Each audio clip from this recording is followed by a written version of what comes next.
No. I'm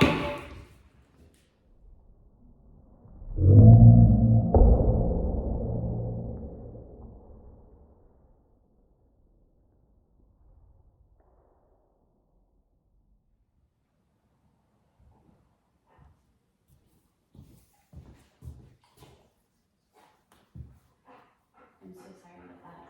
I didn't know that. Not a problem. Okay. Can you take him with you? Ragnar, come on. All right. So, reflecting thoughts. Yeah, I was surprised at how well Ragnar responded. He did. He stopped. Yeah. And so that's one of the yeah. Well, I wanted to add, he was over by the door and he really wanted to go, but he waited for the okay. He did. And I okayed him and then he rushed out. And even so, he was like, "Are you?" Yeah, that's probably not full speed, full Ragnar speed. It probably no. It's definitely No. not.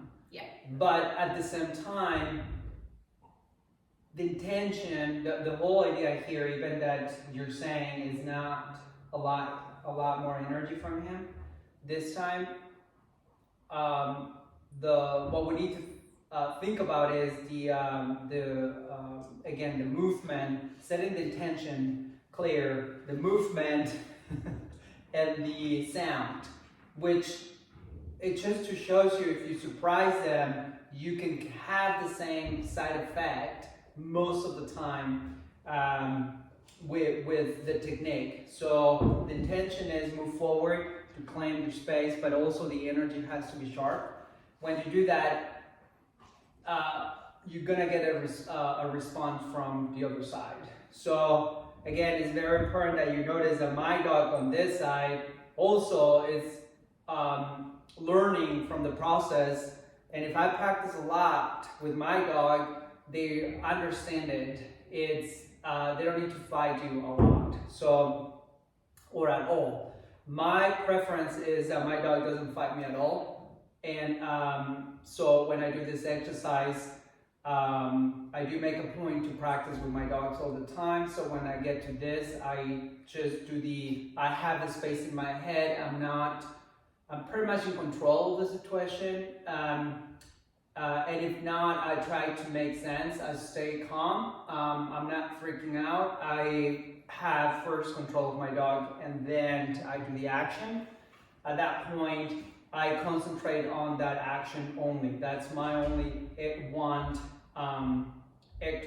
In my mind is my only one thing for when I get in tricky situations like that is one thing, not fighting with my dog, not bumping heads with my dog. I want to have the freedom to concentrate on the outside person or the outside dog.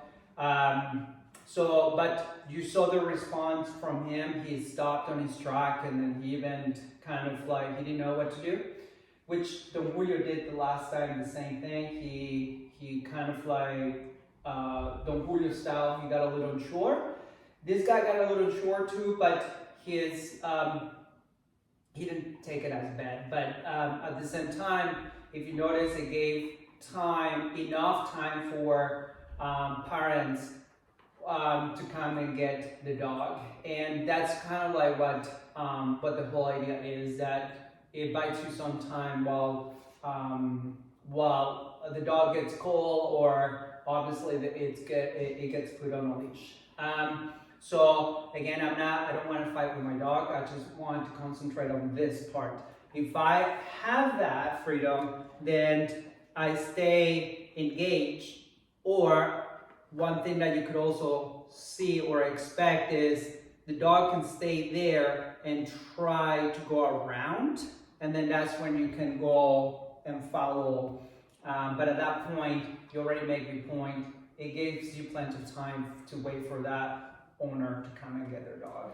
Don't you think what it comes down to is a dog that knows no and that sort of energy would respond just like how he did. He knows that because we've been practicing for a few weeks now. Right. So he responded.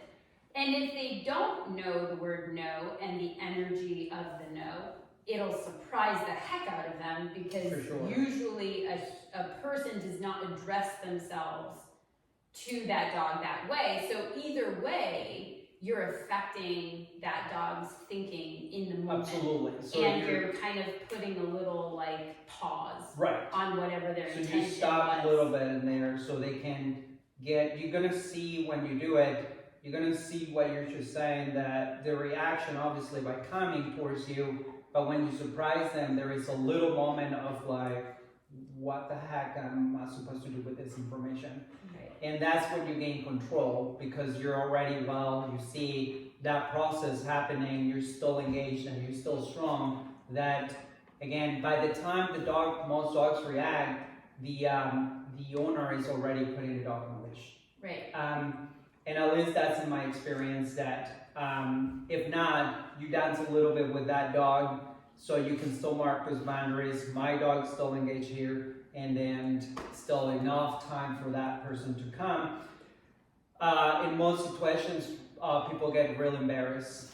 Yeah. I still, no matter what, I still mark my boundaries, and then I wait for that owner to come, Yeah. and I don't move. And Unless again, I have to, but just use the word training a lot.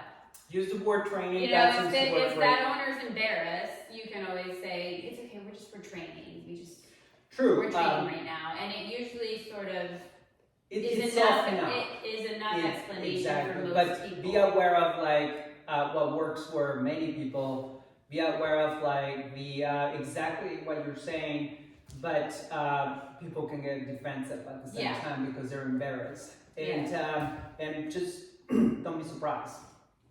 I still, when that happens to me once in a while, I'll still mark my boundaries. Right. I just, that's okay if the owner or the handler is not feeling okay in that moment. That has nothing to do with me. And I would rather stay firm with my dog, so my dog can stay right here the same way that you're seeing my dog right now. He hasn't moved, and he's just waiting. He's still learning from the process, and he's just waiting nicely, calm. He's not stressing out, and I'm not stressing out. So it happened, it got solved, and then this is the side effect. We're both calm. And then I'll wait until I feel ready to move forward in that direction. Makes sense.